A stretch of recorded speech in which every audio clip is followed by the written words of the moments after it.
Kerja PNS sangatlah mudah. Anda hanya perlu datang setelah jam makan siang.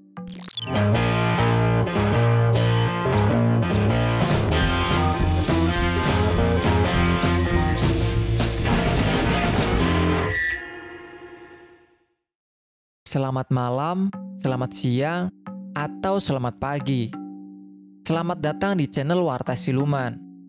Pada video kali ini, kita akan membahas mitos dan fakta seputar PNS, yang merupakan salah satu pekerjaan yang sangat diminati orang-orang Indonesia. Kebanyakan orang ingin menjadi PNS, disebabkan oleh kemudahan dan banyaknya hal menarik, seperti biaya tunjangan, gaji, dan jaminan ketika pensiun nantinya. Informasi tentang PNS pun beredar di tengah masyarakat. Namun sebelum mempercayainya, kita harus mengetahui informasi tersebut hanya mitos atau memang benar fakta. Berikut mitos dan fakta seputar PNS yang sudah dirangkum.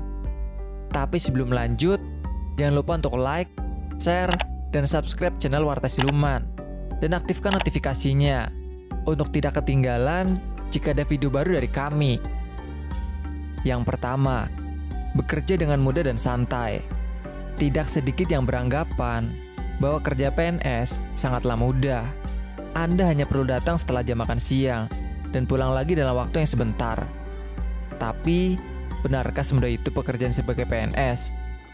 Tentunya, PNS bukanlah profesi yang mudah dijalankan, seperti ilustrasi di atas. Hal tersebut merupakan kabar miring, alias mitos, yang kerap beredar di kalangan masyarakat. Sebagai seorang PNS, setidaknya Anda nanti akan disumpah untuk menjalankan pekerjaan dan melayani masyarakat dengan baik. Bahkan, sekarang pemerintah Indonesia sudah melakukan razia secara berkala untuk menjaring PNS yang nakal itu. Kunjungan dadakan akan dilakukan untuk mengetahui berapa banyak PNS yang tidak ada di tempat tanpa alasan yang jelas. Yang kedua, kalau punya koneksi, akan mudah diterima jadi PNS. Upaya nepotisme kerap diwarnai sebagai ritual wajib para PNS di negeri ini. Tak sedikit calon PNS menyatakan keraguan mereka akan kelulusan ujian CPNS tersebut. Kenapa? Tak lain dan tak bukan karena mitos yang sudah merajalela di kalangan masyarakat. Mitos tersebut menyatakan bahwasanya orang-orang yang menjadi PNS hanyalah orang-orang yang memiliki koneksi. Jika Anda punya kerabat, teman maupun keluarga yang juga bekerja sebagai PNS, maka akan lebih mudah untuk masuk sebagai PNS baru. Jadi, anggapannya mereka yang punya koneksi ini nantinya tak harus berusaha payah belajar dan berusaha agar lolos seleksi ujian. Mereka hanya perlu melakukan penyogokan. Tapi ini adalah sebuah mitos, bukan fakta yang terjadi di lapangan. Karena ujian CPNS sendiri digelar menggunakan sistem komputer assisted test atau CAT yang akan menampilkan hasil setelah Anda selesai mengerjakan soal ujian tersebut.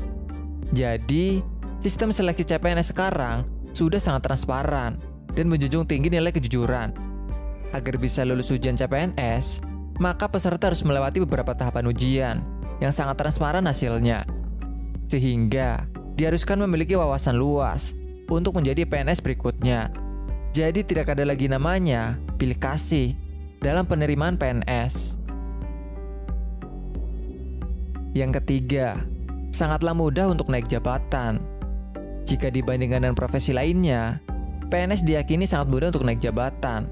Bahkan, dikabarkan bahwasannya kenaikan jabatan PNS bisa terjadi dengan mudah jika Anda memiliki hubungan korelasi lagi dengan orang dalam. Sehingga, Anda hanya perlu menunggu untuk direkomendasikan agar bisa mendapatkan jatah kenaikan jabatan. Nantinya, Anda yang mengalami kenaikan jabatan ini bisa menikmati kenaikan tunjangan, gaji, dan dana pensiun. Tapi faktanya, kenaikan jabatan PNS ini dilangsungkan dengan upaya promosi secara terbuka. Jadi siapa saja bisa mempromosikan dirinya untuk melakukan kenaikan jabatan, tapi harus melewati ujian terlebih dahulu. Jika dari hasil seleksi ujian kenaikan jabatan tersebut menyatakan PNS bersangkutan kompeten, maka bisa dilakukan kenaikan jabatan. Jadi hanya PNS yang kompeten dan terbaik yang bisa mendapatkan kenaikan jabatan tersebut. Yang terakhir, kebal terhadap masalah pemecatan atau PHK. Orang-orang yang telah terpilih sebagai salah satu abdi negara diyakini sangat kebal akan masalah pemecatan atau pemutusan hubungan kerja yang ditakutkan setiap pekerja, di mana pekerja kontrak akan sangat mudah diputuskan kontrak perjanjian kerjanya secara sepihak. Namun bagi mereka yang berada di atas lindungan negara sebagai PNS, konon kabarnya tidak akan mengalami masalah PHK. Tapi, benarkah pernyataan tersebut? Benarkah PNS tidak mengalami masalah pemecatan atau PHK walaupun melakukan kesalahan? Tidak sedikit orang yang beranggapan bahwa menjadi PNS akan menjamin status profesi walaupun melakukan kesalahan.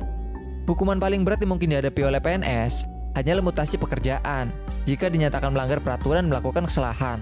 Padahal, ini adalah mitos atau pemikiran salah yang berkembang di kalangan masyarakat.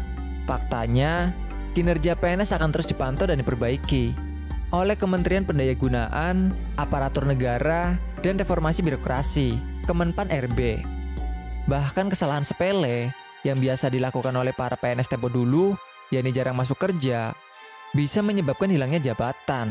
Tak sedikit berita yang beredar sekarang menyatakan PNS kehilangan pekerjaan mereka dan diberhentikan hanya karena kesalahan sepele tersebut. Bahkan, bagi PNS melakukan kesalahan berat sekalipun, akan diproses sama dengan masyarakat lainnya. Jadi, tidak ada sanksi yang tidak diberikan atas kesalahan apapun.